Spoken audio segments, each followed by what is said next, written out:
The only thing for the proponents of Sakaja going home, that is happening, bedwilling the administrator, is blackmail. So if there is a cure for blackmail, then Sakaja is going to satisfy them. But if it is not there, it is only a matter that, according to me as a politician or a political analyst, is that Sakaja has not lived to the dream of politics. He will play them in their own game. Yeah. There are battles if Sakaja pushes, he's not going to go home. But if he doesn't push them, then they might take him home. But even if they take him home, there is no manna that is going to fall from heaven. Yeah. They are going to get another governor, and it is still going to be messy, and it is going to be a perennial messiness. And you see, this is why, if you go to the Bible, if you go to the Bible, this is why the wife of Adani, of of Abraham's son, Lot, it became salt. Because when Abraham and Lot, they were fighting because their people were fighting because now they had a very big herd. So there was that crumble for the pasture. Abraham asked him if they could decide they go different ways. Are you getting that? So because of the greed of Lot, he decided to look somewhere far on in the yonder, where things were very green. Yeah. Are you getting that? To go and capture something there. You go and capture what you are imagining. Already you have something. Are you getting what I'm saying? We don't discredit Kalonzo's presidency. But the moment Kalonzo's presidency is pegged on Mheshimiwa Gachagua, my friend, as George Aliet, not as the Luo nation, I cannot go there.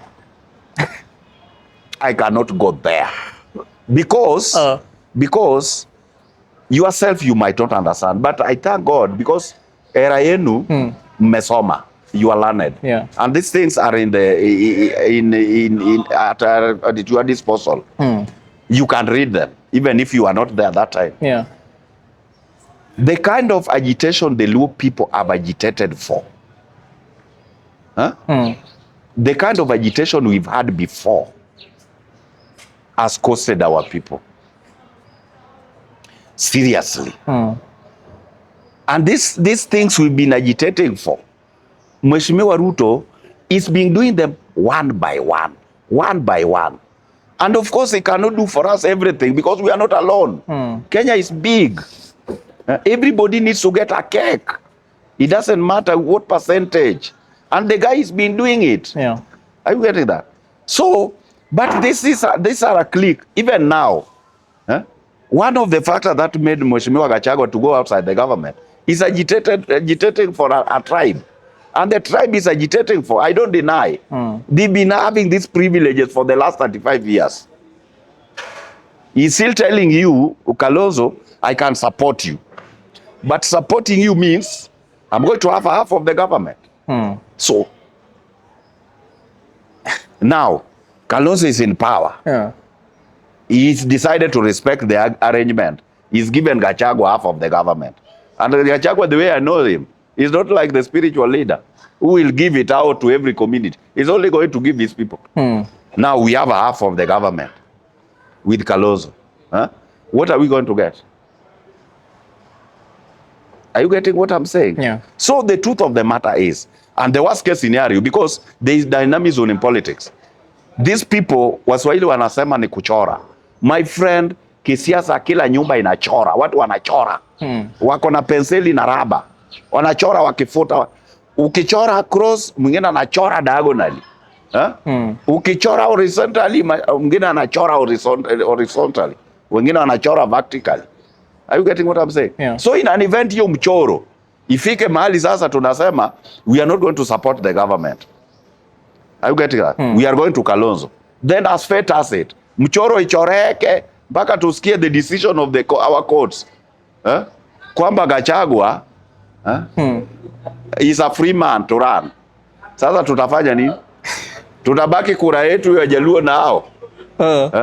Then tutakuwa namba ngapi? Bwana. Wale Kalonzo is a competitor, he is a Kenyan, he has the right to run, he has the right to be voted for. Whoever fails They want to vote for Kalonzo or vote for Gachagua. Let them go in peace. But in ODM, we are not going anywhere. We are here. Here. Yeah.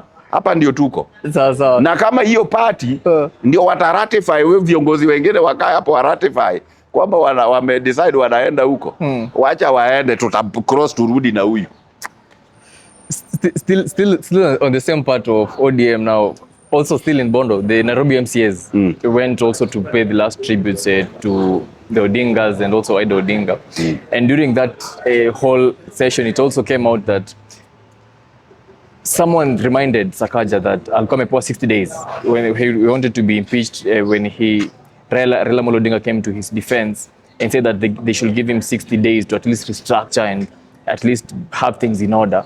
These 60 days are almost elapsing. If at all they elapse and bado the MCAs still feel that maybe Sakaja bado haja implement the things that they wanted, are you still thinking that it's still the right move to impeach him, ama tu wamwachie wananchi so that in 2027 the wananchi decides if they want to give Sakaja another chance ama they elect another governor? What I can tell you, the Kenyan politics, we always have majority of our leaders are leak leaders. Viongozi ambao maoni yao na msimamo zao hazieleweki. Mheshimiwa Gachagua kwa impeach, I can tell you for a fact. The only thing Gachagua, Mheshimiwa Sakaja has not done that is calling for his impeachment is blackmail. I don't know how to implement blackmail. Yes, it is only blackmail. Because whatever things Sakaja is implementing are the right things to be implemented.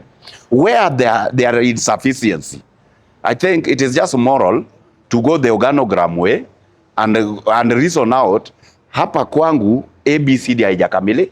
But you cannot impeach a governor because of the garbage. Who is supposed to ratify the laws to ensure that we have sanity in the city? Does it want Sakaja to walk in the street with the whips and cane people around so that Nairobi can be clean? Are you getting what I'm saying? It is just the moral authority of them to come up with the bylaws to ensure, or if not the bylaws, ensure how they can be enforced. One of the things taking Sakaja home, for the people who are pro him going home, is because of the hawkers selling in the streets. These people just want to sell everywhere, even into the bedroom of other people. But if you now enforce that one so that they don't do things like that, now you are incompetent. How do you want Mheshimiwa Sakaja to clean the mess? Nairobi is a city with a population of 5 million during the night, and 6 million during the day. These people dispose of items everywhere. Like you find somebody peeling sugarcane. He peels a very huge lump of sugarcane, but the peels are just left there.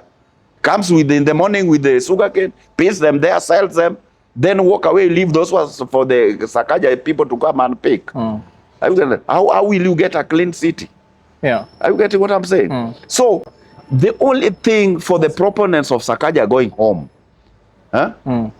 that is happening, bedwilling the administrator, is blackmail. So if there is a cure for blackmail, then Sakaja is going to satisfy them. But if it is not there, it is only a matter that, according to me as a politician or a political analyst, is that Sakaja has not lived to the dream of politics. He will play them in their own game. There are battles if Sakaja pushes, he's not going to go home.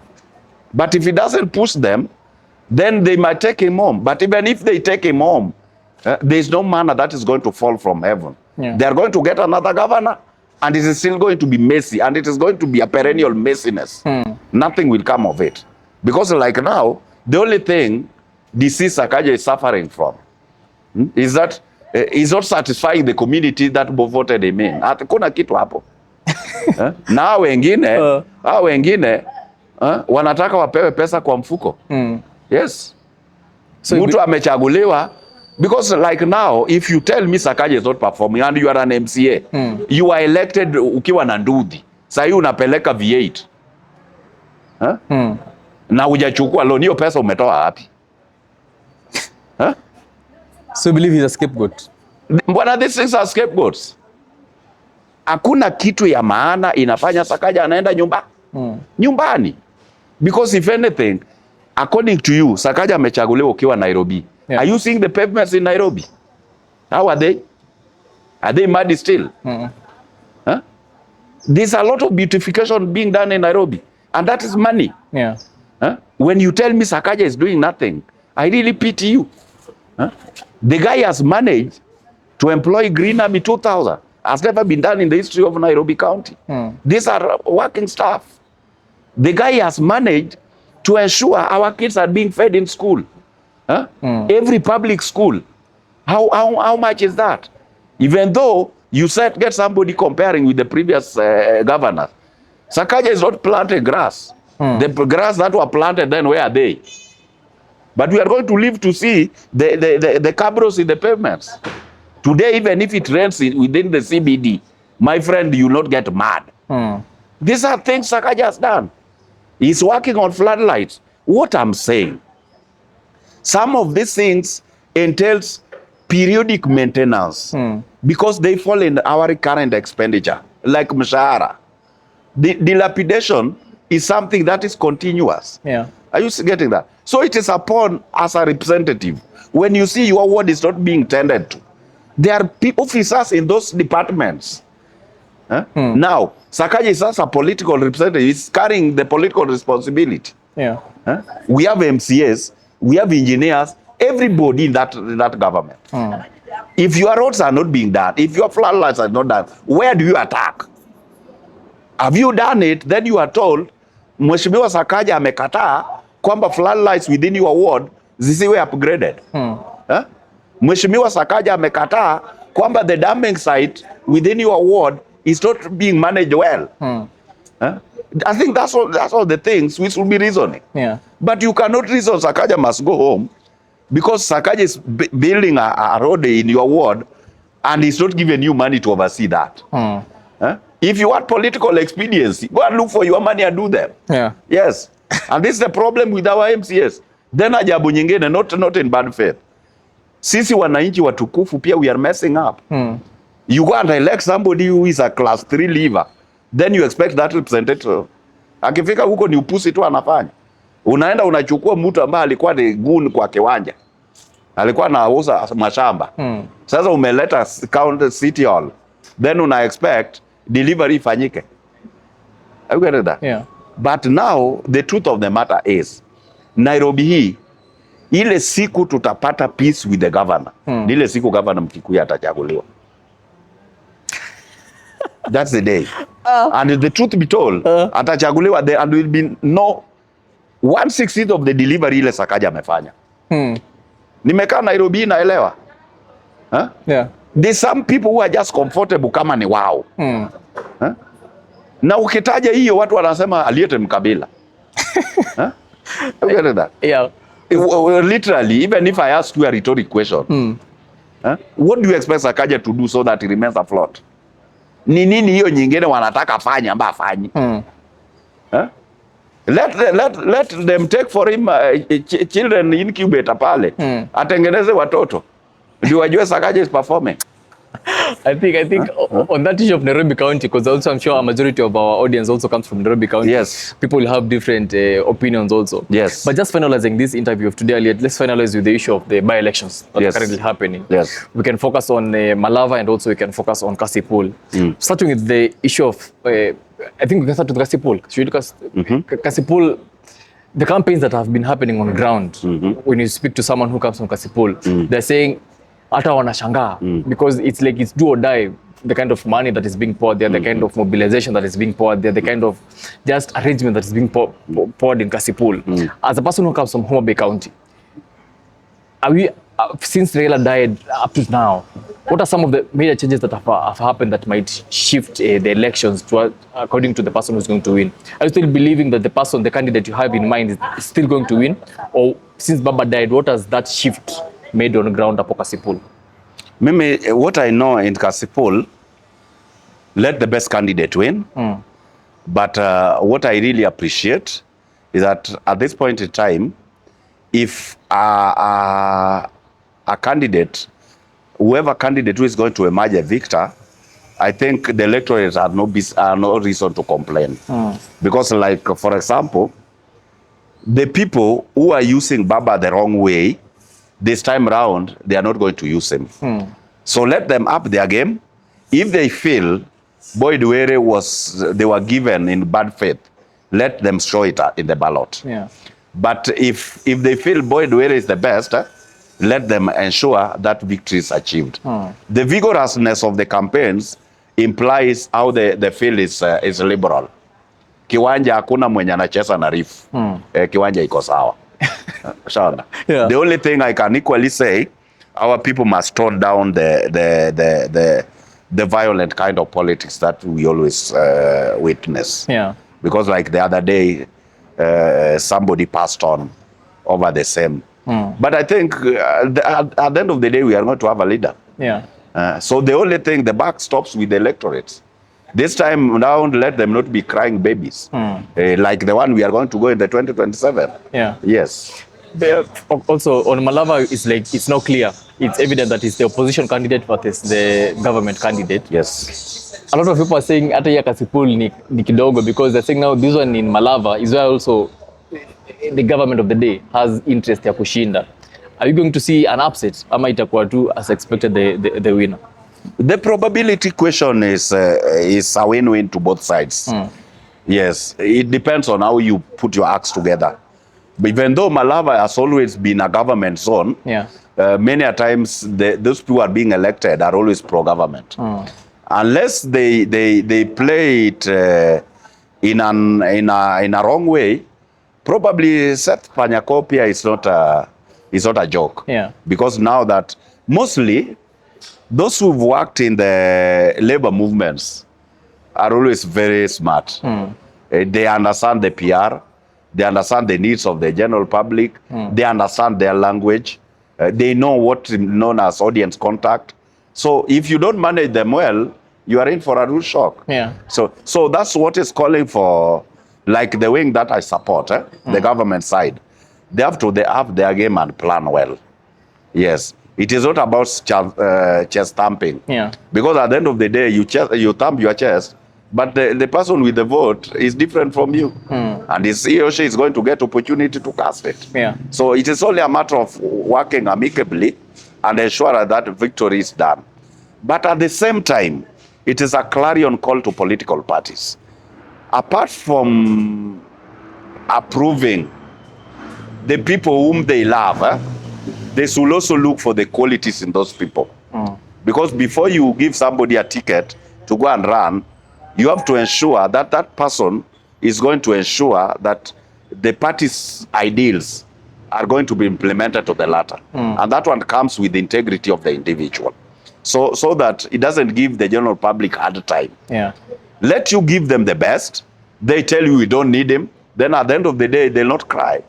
Yes.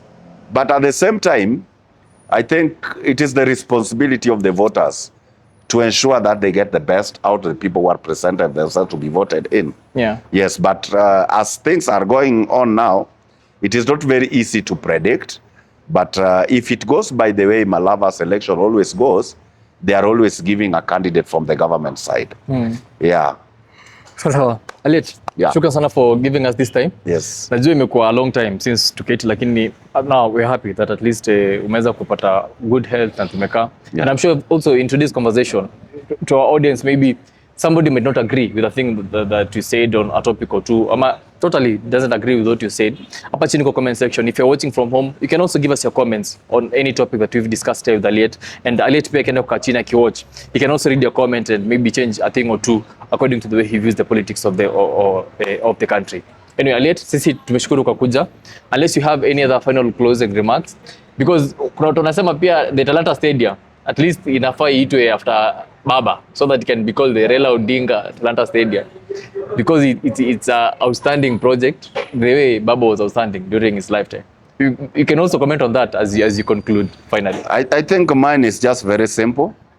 As the people of Kenya, we just have to be ourselves and ensure that the government delivers. The arguments we might have at one point, I tend to think they should be constructive and objective in nature. And this version of naming Raila, stadium after Raila, I think if it is done in good faith, I don't have issues. But some of these things, I think they appear and doesn't help. Yeah. Like the other day, you see people going there, now they give a lot of praising speeches about Raila Amolo Odinga. But when he was here, they were abusing left and right. Yeah. So if they do in good faith, who am I to refuse? Yeah. But according to me, some of these things, I call them blackmail. Yes. So, shukrani sana Aliet for coming. Yeah. Again, tukikuita tena, if you have time, kindly show up so that at least the people who have been enjoying your conversations can also at least get to follow up and get to have some political insights of what's happening in the country. Na tutashukuru sana. Asante.